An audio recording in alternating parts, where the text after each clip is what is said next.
Hai semua, di video kali ini saya akan mempresentasikan sebuah program yang saya buat sendiri dan saya beri nama dengan nama Program Ramalan Zodiak. Nah, tujuan dari presentasi ini itu adalah dalam rangka tugas besar mata kuliah pemrograman terstruktur Politeknik Negeri Semarang. Nah, ada pepatah, bila tak kenal maka tak sayang. Maka dari itu saya akan memperkenalkan dulu. Perkenalkan, nama saya Antonia Audisyaran dari kelas IK 1A dengan NIM 334200004 dari Prodi D3 Teknik Informatika. Nah, di sini tuh kita akan membahas apa aja sih? Di sini kita akan membahas 3 materi utama. Yang pertama itu ada array. Nah, array itu apa? Array atau yang juga disebut dengan larik adalah kumpulan data yang memiliki nama yang sama dan bertipe sama. Kumpulan data yang ada dalam array ini disebut dengan elemen array. Nah, lalu materi yang kedua yaitu ada percabangan atau kita sudutkan itu ke dalam kondisi. Nah, di dalam program itu pasti itu ada beberapa pilihan, bisa pemilihan kondisi, perulangan maupun lompatan. Nah, pada pemilihan kondisi ini itu akan menyebabkan satu atau lebih pernyataan yang akan diproses atau sebaliknya, tergantung dari kondisi yang ditetapkan. Nah, dari 3 macam ini ada kondisi, perulangan, dan lompatan. Di program ini saya hanya menggunakan bagian kondisi. Lalu materi yang ketiga yaitu ada fungsi atau dalam bahasa Inggrisnya itu function. Fungsi adalah subprogram yang bisa digunakan kembali baik di dalam program itu sendiri maupun di program yang lain. Fungsi itu biasanya akan membalikan sebuah nilai dari hasil prosesnya. Karena itu kita harus menentukan dulu tipe data apa sih yang akan kita kembalikan nanti. Nah, karena kita udah tahu 3 materi itu, kita ada baiknya kita bahas sedikit satu persatu. Sedikit aja ya biar presentasi ini nggak kepanjangan. Nah, array itu berdasarkan jenis dimensinya itu dibedakan menjadi 5. Yang pertama ada array berdimensi 1. Biasanya itu terbentuk dari satu garis gitu. Nah, di video kali ini saya lebih mengutamakan pada array yang dimensi 1. Lalu ada array berdimensi 2 yang biasanya itu cirinya ada baris dan kolom. Biasanya itu akan terbentuk seperti tabel gitu, atau enggak seperti matriks gitu. Itu termasuk array dimensi 2. Lalu array yang lebih dari 2 seperti dimensi 3 atau dimensi banyak itu biasa disebut dengan array multidimensi dan ada array tak berukuran. Nah, teknik dasar pemrograman array ini biasanya itu berdasarkan proses pengurutan atau sorting dan pencarian atau searching. Nah, gimana sih deklarasi array? Deklarasi array itu seperti ini, yaitu kita menentukan dulu tipe array, berupa integer, float, atau char, atau apapun. Nah, lalu kita bisa menentukan nama array, itu misalnya nilai, atau bilangan, atau apapun terserah kalian mau memberi nama array itu apa. Nah, lalu diberi kurung siku, lalu kita menentukan ukurannya berapa, misalnya ada 5, ada 3, atau ada 2, terserah kalian. Dan jangan lupa dikasih titik koma. Nah, contoh dari array ini contohnya kayak gini. Nah, in bil kurung siku 6, lalu titik koma. Nah, ini tuh contoh dari array yang bertipe integer, ini tipenya. Lalu kita namanya itu bilangan, bil. Nah, lalu ini arraynya itu kosong. Kenapa kosong? Karena dia tidak ada kayak isinya gitu loh, dia ada 6 tapi nggak diisi isinya tuh apa aja gitu. Nah, lalu gimana kalau kita langsung mengisi? Nah, contoh mengisinya kayak gini, float nilai 5. Nah, contoh nilainya itu ada 78, 80, 95, 75, 83, dan jangan lupa diberi titik koma. Nah, karena array itu biasanya dibacanya tuh dari 0 gitu. Nah, gimana sih cara kita menyebutkan angka 80 ini? Kita nggak bisa menyebutkan ini 2. Walaupun ini urutan kedua ya kayak 1, 2, 3, 4, 5. Nah, tapi karena array dimulai dari 0, maka kita menyebutkan ini 0, ini 1, ini 2 gitu. Nah, jika kita mau menyebutkan angka 80 itu kita bisa menuliskan dengan nilai kurung siku 1, kurung tutup, lalu tanda pagi. Nah, nanti akan hasilnya itu 80 gitu. Nah, langsung aja ke materi kedua, yaitu kondisi. Nah, pada kondisi itu di bahasa C itu bisa dilakukan dengan 5 cara. Apa aja? Yang pertama if then. Nah, cirinya itu kayak gini, if kondisi dan proses 1 and if. Nah, ini cuma ada satu proses aja ya. Nah, berbeda dengan if then else. Cirinya ini biasanya dia ada 2 proses. If kondisi dan proses 1. Dan selain itu, maka dia akan menjalankan proses 2, lalu akan berakhir. Nah, lalu if then else bertingkat. If then else bertingkat ini hampir sama lagi, tapi berbeda lagi. Nih, if kondisi 1 dan proses 1, else if kondisi 2 dan proses 2. Hingga akhirnya ada if kondisi n, tergantung programmer itu mau menentukan berapa kondisi dan berapa proses sampai n gitu. Nah, maka itu program akan selesai. Jadi ini kayak kondisinya itu ada banyak dan prosesnya itu ada banyak. Nah, lalu ada case. Case merupakan struktur yang dirancang khusus untuk menangani pengambilan keputusan yang melibatkan sejumlah alternatif pilihan atau kemungkinan nilai yang muncul dari suatu permasalahan. Nah, contoh struktur case itu kayak gini. Ada case alternatif 1, maka akan menjalankan proses 1. Ada case alternatif 2, maka akan menjalankan proses 2. Lalu ada case alternatif sebanyak n, yang ke n itu, maka akan menjalankan proses n. Dan selain yang disebutkan case alternatif itu, yaitu misalnya tidak disebutkan ada di situ, maka akan menjalankan proses n. Misalnya program tidak terdefinisi atau program tidak dapat dijalankan gitu, lalu akan end case. Nah, yang terakhir itu ada nest if atau if bersarang, merupakan struktur if dalam if, digunakan untuk menyelesaikan masalah-masalah yang memiliki lebih dari 2 cabang. If bersarang ini berupa alternatif, hanya terdiri dari satu proses atau aksi tunggal maupun aksi jamak. Nah, cirinya itu strukturnya kayak gini, if kondisi 1 dan if kondisi 1 dan proses 2B. Selain itu else proses 2A. Dan selain di proses 1 ini dan selain di kondisi 1 ini, maka dia akan menjalankan proses 1. Nah, setelah itu program akan berhenti. Selanjutnya kita akan membahas materi ketiga, yaitu fungsi. Kalau tadi dibilang fungsi itu mengembalikan nilai, nah di video kali ini saya membahas fungsi yang tidak mengembalikan nilai, yaitu contohnya adalah void. Void adalah sebuah fungsi yang tidak membalikan nilai keluaran atau return output yang didapat dari hasil proses tersebut. Ini kenapa fungsi ini disebut void, karena secara harafiah itu void itu berarti kosong. Jadi pada intinya void merupakan fungsi tanpa nilai balik. Nah, ciri dari fungsi void itu yang pertama, tidak membutuhkan atau memerlukan tipe data dalam deklarasi. Ya, biasanya kan fungsi itu ada menentukan dia itu integer, float, atau apapun lah. Nah, di void ini kita nggak usah menentukan dia itu tipe datanya itu apa. Lalu yang kedua, tidak memiliki nilai kembalian. Dan yang ketiga, tidak menggunakan kata kunci return. Nah, biasanya kan di program itu diakhiri dengan kata return. Nah, kalau void ini nggak perlu pakai return gitu. Nah, langsung aja kita masuk ke pembahasan program ramalan zodiak. Nah, kita pasti tahu kan zodiak itu apa. Nah, saya membahas sedikit apa itu zodiak. Nah, zodiak dalam bahasa Latin itu berarti zodiacus atau dan artinya itu lingkaran hewan. Nah, karena dia berarti lingkaran hewan ini, itu menjadi latar belakang kenapa zodiak-zodiak ini gambarnya itu kayak hewan, diartikan kayak hewan gitu ya. Kayak contohnya Scorpio ini kalajengking, lalu Cancer itu kepiting, lalu Leo itu singa, dan lain-lainnya itu kan gambarnya kayak hewan-hewan gitu kan. Tapi itu zaman dulu. Gimana kalau zaman sekarang? Nah, zaman sekarang itu zodiak tuh lebih dikaitkan dengan kepribadian seseorang. Jadi tuh kayak lewat zodiak seseorang tuh kita bisa tahu, oh kepribadiannya tuh seperti apa. Oh, kamu zodiaknya Capricorn ya, pasti kamu gini. Nah, kebanyakan orang kan kayak gitu kan. Nah, itu tuh sebuah ramalan aja sih. Nah, saat ini itu ada 12 zodiak yang dimulai dari Capricorn yang biasanya itu di bulan akhir Desember sampai Januari tengah gitu. Nah, dan diakhiri dengan Sagittarius yang biasanya Sagittarius tuh akhir November sampai Desember gitu ya. Nah, keakuratan dari ramalan ini tidak bisa jadi patokan kalian di masa depan atau nasib kalian tuh bakal pasti seperti ini. Memang ini nggak akurat, jadi program ini tuh hanya kayak apa ya, mainan saja. Kalau enggak jadiin pembelajaran buat kalian. Kalau misalnya kalian bakal dapat hal-hal negatif, dianggap aja itu pembelajaran dan kalian jadi lebih hati-hati gitu dalam menjalani. Nah, alasan aku membuat program ramalan zodiak ini karena programnya simpel. Nah, kenapa programnya simpel? Karena ya tadi itu menggunakan 3 materi simpel tadi, yaitu ada array, function, dan kondisi. Terutama aku lebih menggunakan kondisi, case, dan if else tadi.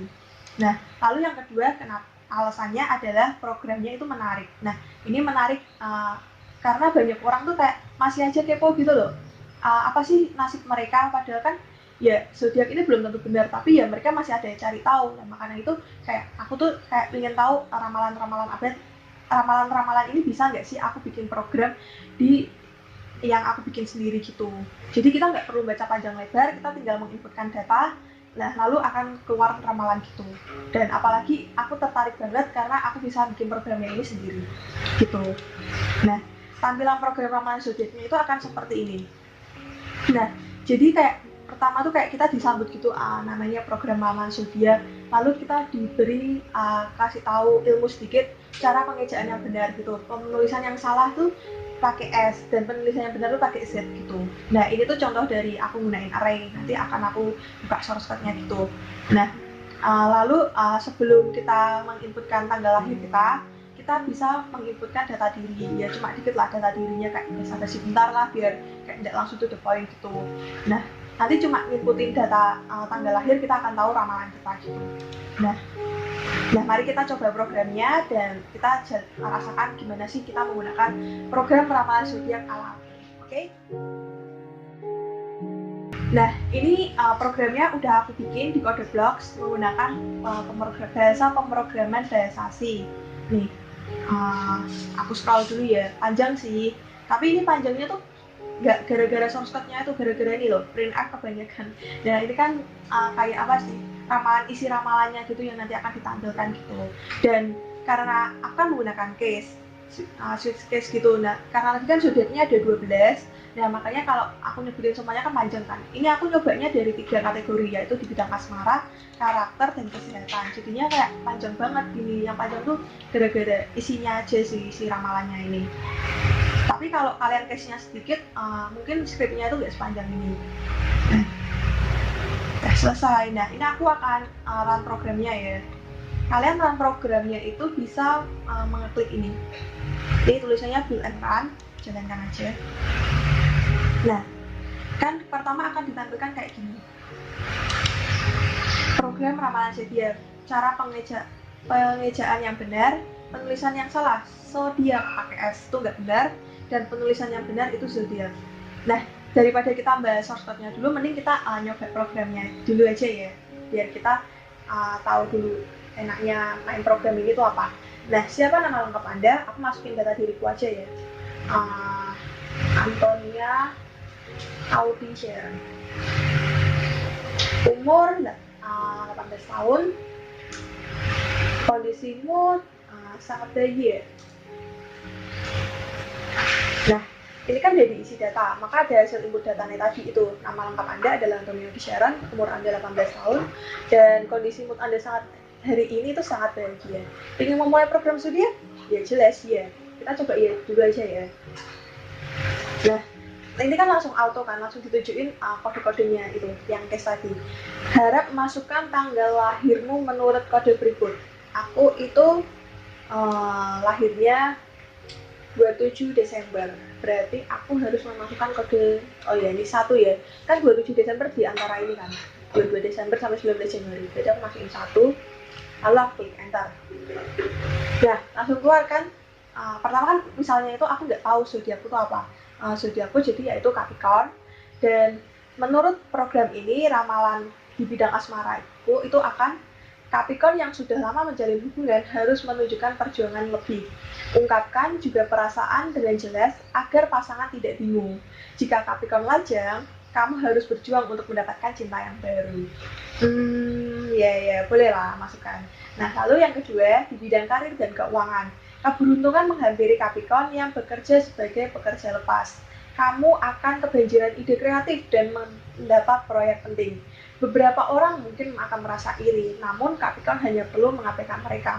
Terkait finansial, Capricorn sebaiknya menyiapkan dana tambahan untuk tagihan listrik berlebih. Boleh. Yang lalu yang di bidang ketiga yaitu ada kesehatan.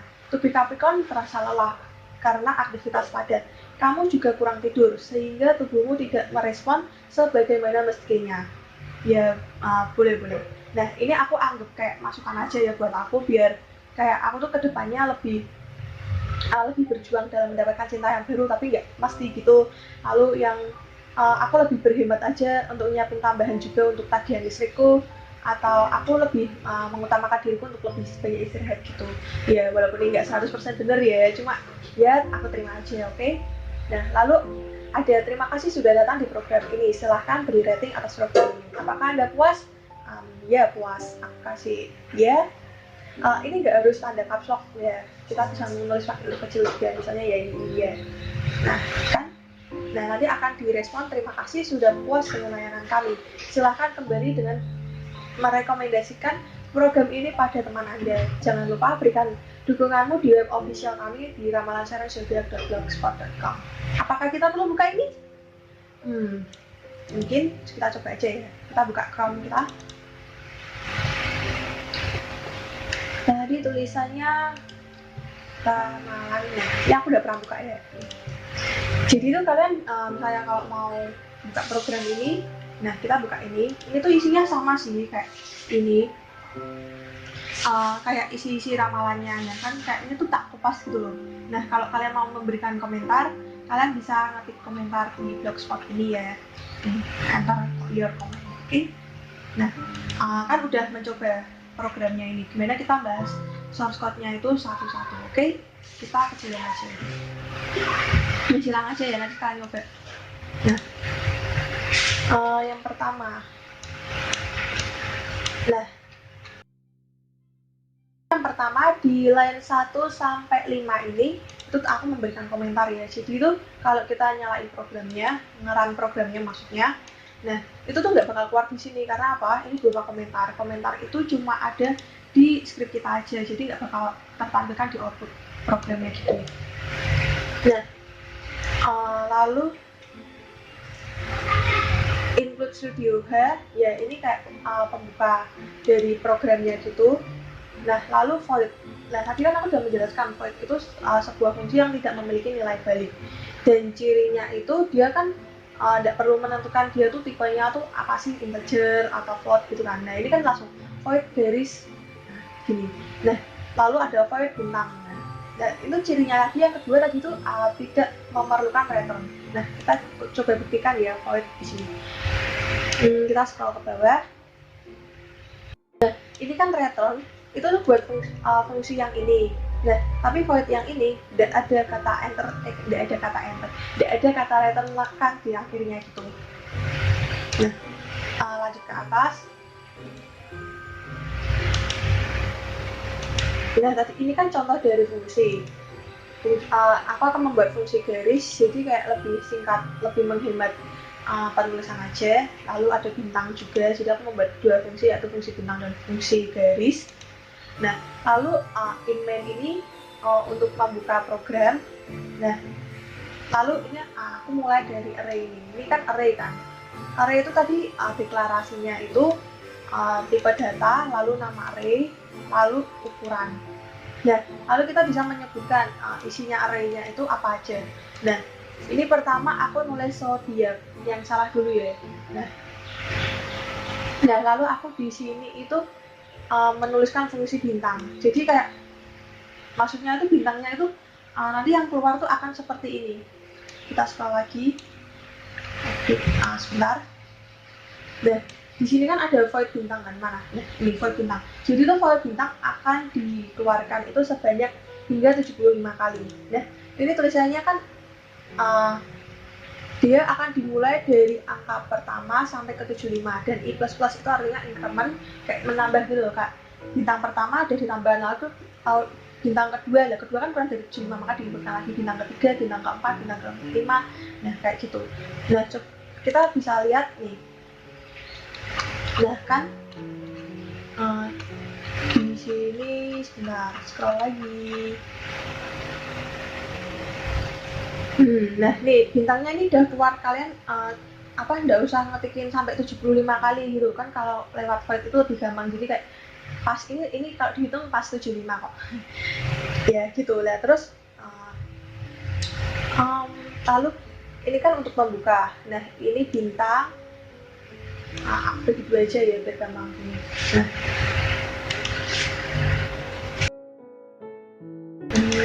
Ya gini, ini kan bintang, printf itu kan biasa kayak nge-print gitu, mengeluarkan hasilnya itu apa. Nah lalu bintang lagi, ini bintang 75, lalu garis. Nah garisnya itu sebanyak 50. Nah ini garisnya ini itu sebanyak 50.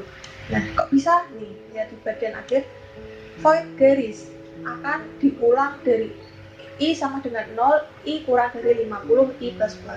Nah jadi itu yang diinput tuh yang akan dikeluarkan tuh ini tanda pasti strip gitu sebanyak 50, jadi akan membentuk sebuah garis gitu ya, sebanyak 50 kali gitu. Jadi aku nggak perlu ngetikin satu-satu gitu. Nah, terus ini array char abjad, aku menuliskan zodiak, lalu aku mengeluarkan bintang lagi.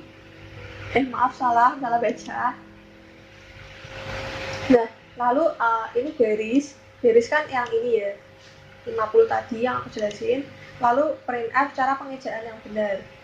Nah, cara pengejaan yang benar itu lalu dilanjutkan penulisan yang salah. Penulisan yang salah ini kita akan menuliskan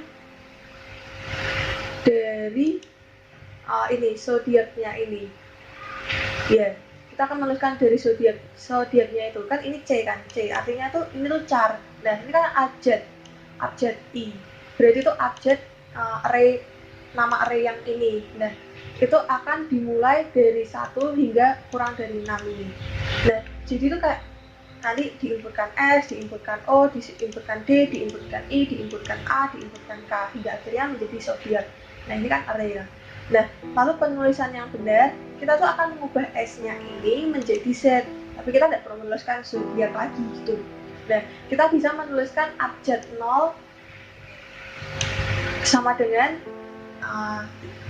ketik 1 Z. Nah, kayak gini. Nah, ini kan tadi kan cara baca tuh. Nah, ini kenapa 0, kenapa tidak 1? Ya, karena array itu dimulai dari 0. Jadi kita akan menggantikan bilangan ke 0-nya ini dari S menjadi Z. Nah, makanya itu langsung jadi zodiak gitu. Nah, selain itu akan sama gitu loh, kayak O-nya diulang, D-nya diulang. Nah, ini kayak for I sama dengan 0, titik koma I kurang dari 6, titik koma I plus plus. Jadi I-nya itu bertambah I pertama, I kedua, I ketiga gitu. Nah, lalu akan di print char-nya ini, lalu abjad ini. Nah, sama sih kayak prosesnya kayak tadi gitu.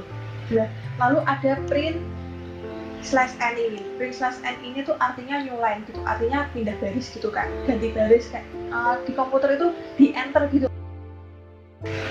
Nah, lalu ada garis lagi biar kayak menghemat data, menghemat penulisanku ya. Ini garis lagi, lalu print slash n di enter gitu. Nah, lalu saatnya kita akan menginputkan data. Nah, isi data pribadiku. Nah, ini tuh nama lengkap itu aku menuliskan dengan char aja. Aku tuh sebenarnya menuliskan string, tapi kan dalam bahasa C itu penulisan string itu ditulis dengan char ya. Makanya ini aku nulisnya char bukan string. Nah, coba kita nulis string kan tidak bisa nih. Tidak biru-biru gitu. Nah, aneh kan? Ya, makanya itu dalam bahasa C atau bahasa C itu kita menuliskan string dengan berupa char. Jadi lebih gampang aja sih.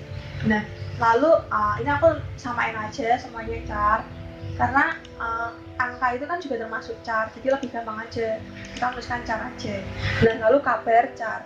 Nah, ini maksudnya ini apa? Ada kurung siku 30, jadi itu kita hanya menginputkan di bagian nama lengkap itu kita maksimal 30 huruf, dan di umur itu maksimal 3. Ya enggak mungkin lah orang umurnya sampai 1000 gitu, ya mungkin sih, cuma zaman sekarang kan udah jarang kan, maksimal ratusan lah. Jadi aku nulis 3 aja biar nggak ngarang data. Lalu char kabar aku batasin sampai 20 aja biar nggak jadi curhat ya. Nah, gimana kalau kita melebihi jumlah karakter yang ada di sini? Ya pasti programnya tuh error. Ya mau nyoba tadi kan aku namanya Antonio di Sharon 18 tahun, kabarnya itu sangat bahagia kan, pas kan. Nah, gimana kalau kita ngarang gitu ya? Namanya misalnya Sharon aja biar cepet ya. Nah, umur tadi kan maksimal 3, misalnya aku ngisi 1200 tahun gitu. Nah, terus aku enter, kondisi buruk, tapi aku lebih-lebihin. Nah, kayak gini kan error kan? Enter. Nah, kan masih programnya error. Makanya itu kita harus mengisinya itu kalau bisa jumlahnya tuh sesuai pas ini gitu. Close aja. Ya. Terus nah, kita kan udah membahas ini, kita lanjut aja. Sharon 18 tahun, Baik. Nah, ini kan hasil input data kok bisa langsung tiba-tiba keluar ini, yaitu karena ada gets ini. Yap, karena ada gets umur. Nah, maka gets umur, gets nama lengkap. Nah, ini kan karena ini kita ada printf. Jadi itu kayak gets itu mengambil data yang udah kalian inputkan tadi.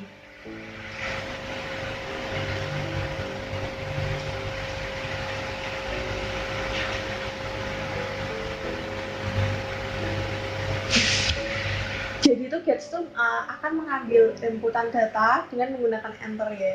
Nah, makanya tadi kan kita ngisi itu ada enternya gitu. Nah, kita coba ulang lagi biar seperti gitu.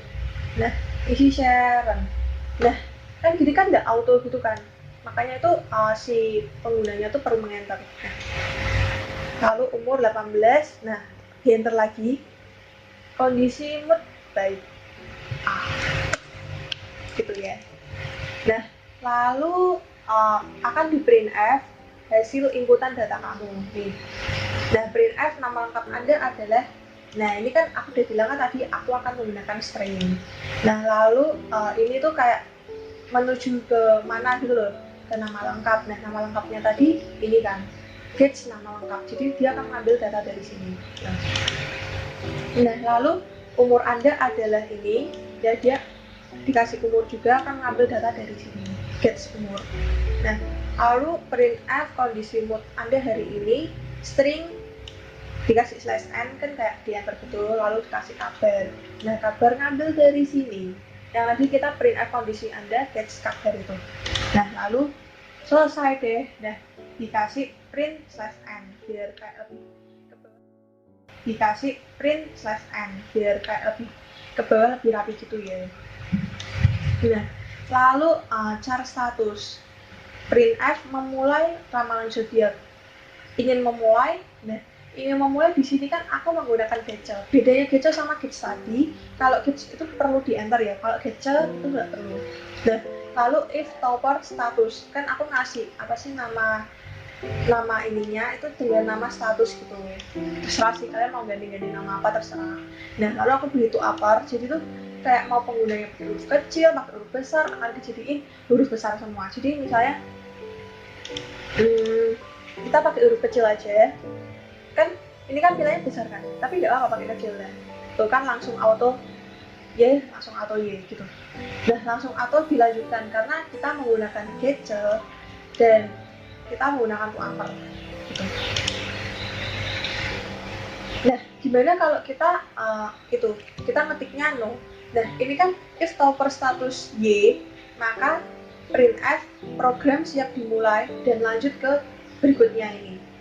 Tapi gimana kalau kita mengisi no? Nah, kan selain itu else, jadi tuh if kondisi yang ditentukan maka akan terjadi proses ini. Tapi selain itu ya berarti kan no kan?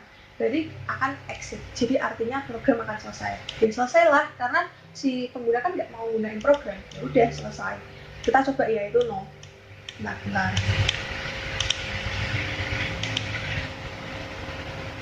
Ulangi lagi. Gak apa-apa. 18. Baik. No. Kita pencet no ya. Nah, kan selesai kan? Ya udah gini. Itu kalau selesai. Nah, kita close lagi aja. Isi ulang lagi ya guys. Baik. Yes. Nah, di sini kode lahir itu aku ngisinya berupa in, karena kayak ngisinya kan satu angka gitu kan. Nah, lalu di printf kan biasa ya kayak mengetikkan program gitu. Nah, ini kenapa aku tuh mau nunjukin ke kalian, Kak. Tadi kan pakai enak kan pakai bintang dalam kurung, tutup kurung, titik koma. Dan itu kan cepet, jadi kita nggak perlu ngeklik bintangnya berkali-kali gitu. Lah, kalau kayak gini, nah printf panjang banget nih. Maaf pencet. Nah, ini kan panjang banget kan. Tapi ya nggak apa-apa, kalau kalian suka kayak gini ya nggak apa-apa. Tapi kalau lebih baik, lebih cepat ya menggunakan fungsi void tadi itu. Nah, itu. bedanya di situ. Kalau ini kan lama, kalau kalian ketikkan bintang itu kan lebih cepat gitu.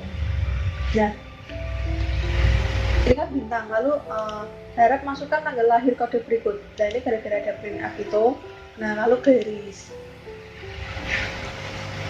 Nah, ini kan kayak cepet kan, tinggal ngetik garis, selesai. Nah, lalu kita matikan kode-kodenya itu menggunakan printf. Jadi kayak dimasukin aja kode-kodenya itu. Satu itu dari tanggal berapa sampai kapan gitu ya, jadi biasa lah. Nah, setelah itu kita masukkan kode tanggal lahirmu. Nah, kode lahir karena kita berupa integer, maka isinya itu bukan string, bukan s kayak tadi atau bukan c kayak tadi itu, tapi kita mengisinya dengan d. Itu artinya desimal karena itu kan berupa angka kan. Nah, kita memilih angka 1 sampai 12. Misalnya aja aku ngisi angka 7 ya. 7. Nah, ini perlu di enter karena kita menggunakan scanf. Scanf ini bukan kayak Geco tadi yang tanpa enter langsung auto gitu. Jadi kayak biar nggak kesusu kalau salah input kan nggak apa-apa gitu loh. Nah, kita kalau salah input bisa ganti misalnya 4 gini. Nah, tuh. Nah, terus habis itu kita enter. Nah, oh ternyata kalau 4 itu zodiakmu adalah Aries dengan ramalan seperti ini. Nih, Aries, asmara. Zodiak Aries berhasil membantu pasangan yang mewujudkan impian terindahnya. Sementara itu, Aries yang majang akan jatuh cinta kepada seseorang yang menarik. Lalu di bidang karir dan keuangan, Aries sangat fokus dengan karirnya. Kamu selalu memberikan kerja keras dan performa yang terbaik. Dalam segi finansial, Aries tidak perlu khawatir sebab keuanganmu stabil hingga beberapa hari ke depan. Lalu di bidang kesehatan tidak ada penyakit di dalam tubuhmu. Namun Aries harus menahan godaan rokok atau minuman alkohol untuk melindungi kesehatan. Kamu juga harus mencoba meditasi guna menghilangkan stres dan kegelisahanmu. Nah, kayak gitu ramalannya. Nah, jadi tuh kalau kayak gini kan kalian udah ngikutin 4 kan. Ini termasuk pilihan case nih. Nah, di case itu kalian udah milih 4, berarti tuh kayak selain case 4 itu nggak bakal keluar di hasilnya gitu loh, nggak bakal ditunjukkan ke programnya. Kan ada kayak 1, 2, 3, 4. Jadi yang bakal keluar itu ya ini cuma printf ini sampai ini, lalu akan di break gitu. Selesai dan dilanjutkan ke perintah yang lainnya gitu. Nah, kalau kalian inputnya 5 ya akan yang keluarnya ini. Zodiak kamu Taurus dan bla bla bla bla yang panjang ini. Nah, gitu, guys. Ya, jadi yang bikin panjang ini guys ya, karena penjelasannya panjang. Nah, langsung aja pencet. Nah, langsung aja ke ini. Nah, terima kasih sudah. Nah, ini kan gara-gara ini kan printf. Terima kasih sudah datang di program ini. Silakan beri rating atas program ini. Nah, ini aku kembali lagi menggunakan maaf.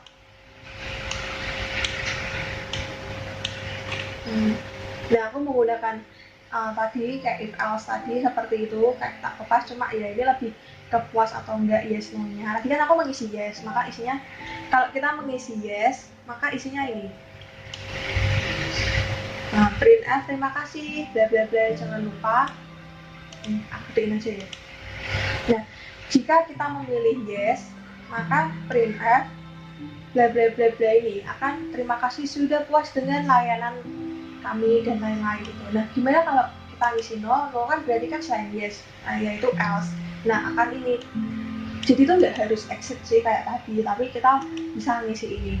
Printf, mohon maaf atas ketidakpuasannya. Silakan kirim kritik saran di web official kami di bla bla bla ini. Nah, ini cuma buat emoticon aja ya, buat kayak mempercantik ini. Tuh. Nah, setelah itu kan program selesai. Nah, misalnya ini aku ngetik no ya, gimana akan keluar gitu? Hurufnya huruf gede apa kecil nih? Tadi kan udah kecil ya. Kita nyoba huruf gede. Nah, huruf gede itu sama aja. No, auto kan, langsung auto lanjut gitu, udah perlu di enter gitu. Nah, karena ini kan programnya udah selesai, maka kita tuliskan return untuk menutup program. Nah, karena tadi ada void, nah kita di akhirnya itu kayak menambahkan keterangan void garis. Itu kita mau gimana void garis itu kita mau melakukan perulangan hingga sampai 50 kali kayak nambah-nambah terus. Jadi biar hasilnya tuh kayak garisnya panjang banget nih. Nah, lalu bintang kita akan menuliskan sampai 75 kali gitu. Nah, di void ini kita nggak ada return nolnya ya, karena void ini kayak hampa kosong gitu ya. Nah, gitulah source code yang aku buat kayak gini, gampang kan? Kayak ya intinya cuma kita memahami apa sih gitu void, karena aku di sini cuma bahas void ya. Lalu case tuh ya kita nyediain beberapa case gitu, switch case. Jadi tuh orangnya bisa pindah-pindah case gitu loh. Kalau dia milihnya satu ya dia akan melakukan perintah yang ada di case satu ini. Nah kalau dia milih dua ya akan melakukan perintah di case yang kedua ini. Gitu. Jadi aku di sini cuma menggunakan kayak gitu aja. Nah, demikian program yang aku bisa sampaikan. Jika ada salah kata ataupun salah penyampaian ataupun hal-hal yang kurang berkenan buat kalian, mohon maaf. Dan jika kalian ada kritik saran, bisa kalian tuliskan di kolom komentar biar aku next time bisa melakukan presentasi atau membuat program yang jauh lebih menyenangkan atau lebih baik lagi gitu. Nah, kalau kalian mau model programnya ini akan aku tulis di link description box. Nanti aku kirim file C-nya itu biar kalian bisa jalanin di Autodesk sekalian. Nah, sekian dari aku. Terima kasih sudah menonton video ini sampai habis. Bye-bye. Makasih.